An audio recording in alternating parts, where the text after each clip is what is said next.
Hello everyone, I'm Nökkvi. And I'm Peter. And we are the Birds of Play! In this video, we are going to be talking about something that we mentioned in our last video, about why Braska touched the sphere, but I said that I mainly wanted to ignore. However, after having discussed the matter with some good people that reacted to the video over on the Final Fantasy X fan page on Facebook, I feel like we have to give the devil his due by at least trying to acknowledge some of the positive qualities of this otherwise great travesty. So in this video, we are going to be answering the similar but still totally different question: why did O'aka touch the sphere? I think we have to be careful about doing more of these videos. This is the second video in a row where we talk about someone touching something. Yeah, I think we will try to avoid making a habit out of it. Thankfully, I can't think of any other touch-related controversy relating to Final Fantasy, and let's just hope it stays that way. How about Final Fantasy IX when Sedan touches Daigo's butt when she's climbing aboard the airship? Cancelled! I guess it's quite easy for touch to become somewhat controversial, but I don't think we're touching on that topic. Yeah, so let's just focus on the question at hand. But maybe you could say something to help get everyone up to speed? Yeah, so as we talked about last time, there are these instances in Final Fantasy X wherein non-player characters are seen interacting with save spheres, leading us to determine that save spheres are an actual part of the world of Final Fantasy X and are just there for players to save their game. So like we talked about, Braska is seen activating a Traveler's save sphere in the Sanakan Dome, although the reason is a bit unclear. You can watch the original video if you want to hear our thoughts on that, but in the case of O'aka, I think it's quite safe to say that we know what he's meant to be doing. Yeah, you can see him get enveloped in this sort of mist before he disappears. It's like he's being beamed up to somewhere, which I think is quite unfortunate since I feel like teleportation really undermines the idea of the pilgrimage as a whole. The party's undertaking this long journey mostly by foot, but taking a boat ride when needed and even riding a shoe puff to cross the moonflow. Why would they do that if teleportation was an option? Maybe they just wanted to ride the shoe puff. Majestic shoe puff.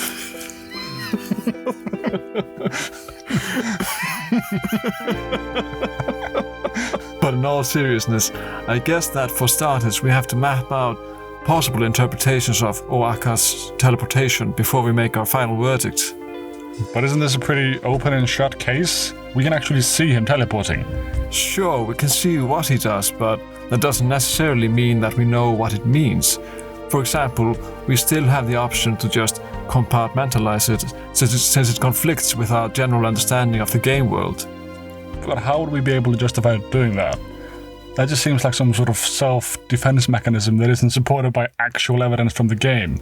Well, it wouldn't be the first time we encounter something in a game that isn't meant to be interpreted as an actual part of the game world, even though it's something a character says or does. I think we could also think about what sort of character O'aka actually is. And what kind of character is that? Well, for starters at least, he's a part of a larger collection of these traveling merchants that pop up now and again in the Final Fantasy series. I would say that his most notable counterpart would be Stillskin from Final Fantasy IX, but you could also mention Chocolina from Final Fantasy XIII too, and the lesser-known merchant from Final Fantasy XII, which I can't even recollect the name of. And just like any good merchant, they are there to fulfill a certain need, but the need in this case is actually more related to the mechanics of the game, as opposed to the narrative or the story. So are you saying that these characters somehow exist at the border of the game mechanics and the story, or the game world? I'm saying that these characters are tied up in the negotiation between the game world and the mechanics of the game to a more significant degree than most other characters, which makes it easier for us to compartmentalize their activities as something we don't need to take as seriously.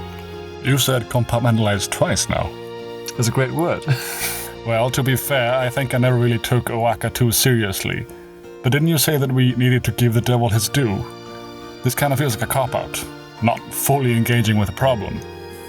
Sure, so of course the other possibility is just to take it at face value and acknowledge that teleporting is to some degree a part of the world of Spira. This of course has some major implications, seeing as that sort of fast travel would revolutionize the world as we know it. But if fast travel is a part of the actual world, why are people traveling the old-fashioned way? Not only the summoners, but also other inhabitants of Spira. For example, those that are on the same boat with Yuna and her party on the way to Kilika and Luca. Even O'aka was on that boat. Oh, such a mystery! I'm so intrigued! And it's especially perplexing that all of these people are taking the voyage by sea, since it seems to be a potentially dangerous journey. Oh. Sin most often being spotted near water. But in the case of O'aka, we might actually be able to explain why he was on the boat, even if he was able to teleport. And why is that? Well, we already know O'aka's motivation, and that motivation is to aid Yuna on her pilgrimage, so it stands to reason that he would try his best to go where she goes, even if that wasn't the most convenient mode of travel. But why doesn't Yuna just use the most convenient mode of travel? One would think that defeating Sin was urgent enough to warrant some fast travel if available. Maybe there are some caveats or requirements that must be met in order to be able to teleport. So maybe like in Final Fantasy XIV, you would have to attune to the save sphere in order to be able to fast travel to it. That's a possibility, although there is of course very little evidence to substantiate that kind of theory. To be fair, there is very little to substantiate any kind of theory regarding teleportation in the world of Final Fantasy X. That's true, and the game doesn't seem to treat these aspects consistently, giving us less incentive to take it seriously. For example, the save sphere that O'aka uses to teleport isn't there consistently. It actually moves from inside the temple to outside it. And the game doesn't even treat it seriously, then maybe we shouldn't either. Is that what you're saying? Maybe we should just chalk it up to game logic. Compartmentalizing the problem, like you said. I think that ultimately that is the most sensible response. However, if we resign ourselves to see this teleportation thing to its logical conclusion, we must find a way to reconcile it with the pilgrimage and the journey. Well, as we talked about, one way to do that would be to imagine a set of limitations or rules that affected what kind of travel was possible, perhaps making it impossible for Yuna and the others to use this mode of travel. That's certainly one way to do it. Another way to think about it is to reverse the question, and instead of thinking what they would have gained by teleporting, we could imagine what they would have lost. And they would in fact have lost a vital part of the journey. So, in this charitable way of thinking about teleportation in the world of Spira, and in relation to the pilgrimage, the act of not going the fast and easy route actually emphasizes the importance of the journey, building the bonds between those that travel together and sharing important moments before making the ultimate sacrifice.